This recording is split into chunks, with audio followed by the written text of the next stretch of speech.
Alright, Titans, hello and welcome to an additional lesson here in Chapter 7 with System of Equations, and that is the lesson, Which Method to Choose. Alright, in the lesson today what we're going to do is we're going to review the three main methods, and then we're going to talk about when to choose what method if you are left with the option to choose. So method number one is the graphing method. To solve a system by graphing in review, you, number one, put the equations into slope-intercept form. Number two, graph both equations on the same coordinate plane. And then number three, your answer to the system is the ordered pair where the two lines intersect.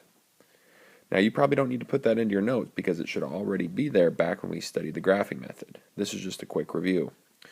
Remember the special cases. No solution is when the lines are parallel, and infinite is when the two lines are actually the same line. That was the method that we taught first in this chapter. The second method we taught in this chapter was the substitution method. The substitution method had four main steps. The first step was to isolate one of the variables in one of the equations.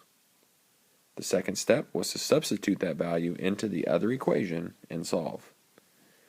The third step was to substitute the value from step 2 into the equation from step number 1 and then solve again. That brought you to your answer of an ordered pair, and then the last step was to go ahead and check that answer. Plug it in to both of the equations in the system and see if it creates a true statement.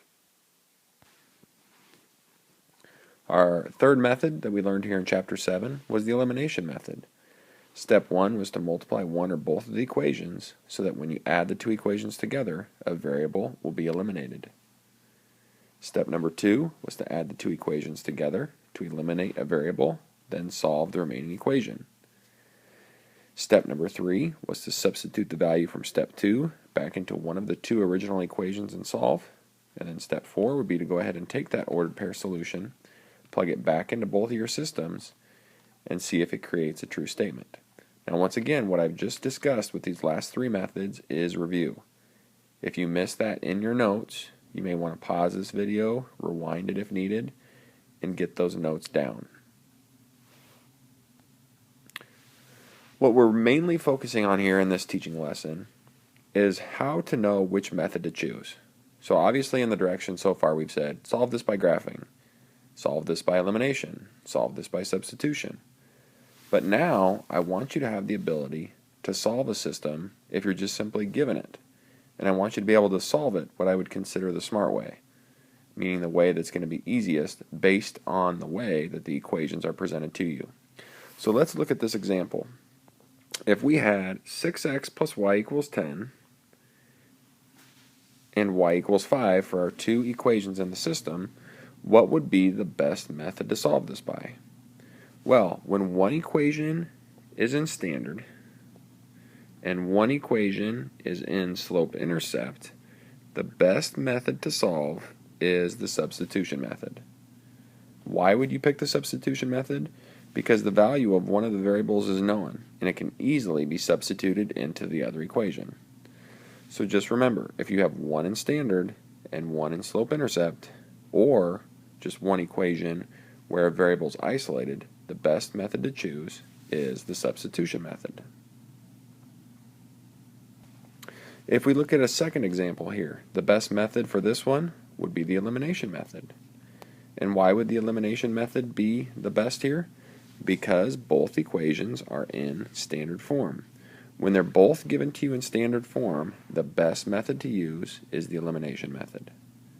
Now, substitution would work here, graphing would work here, but when they're both given in standard form, the easiest, the best way to solve it is the elimination method. In our next example, once again, if you take a look at the two equations, they're both given to you in standard form. So once again, the best way to solve it would be the elimination method. As you can see, b can easily be eliminated by multiplying the first equation by -2.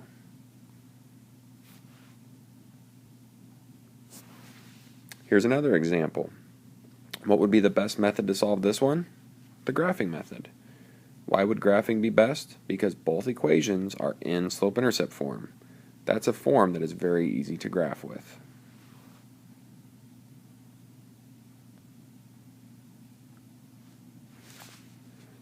Alright, now that we've talked about what form is best based on the information given to you, let's go ahead and look at an additional application problem. Now, from working with students in class, we've seen that the application problems have caused some difficulty. So let's do one more application problem together on this teaching video. The application problem says, Ted Bridgewater works at a factory assembling auto parts. He earns a fixed hourly wage for the first 40 hours he works, and then an additional pay for any time over 40 hours. During 1 week, he works 47 hours and earns $613.75. Another week, he works 51 hours and he earns $678.75. What is Ted's regular hourly pay per hour, and what is his overtime pay per hour? Now, we're not going to get into the exact solving of this because I believe you should be able to solve it. What we're struggling with is setting it up. So let's go ahead and set this up. Now, the very first step of an application problem is to go ahead and identify the two unknowns. In other words, what two things are you searching for? We will call the first item we are searching for X, and the second item that we are searching for Y.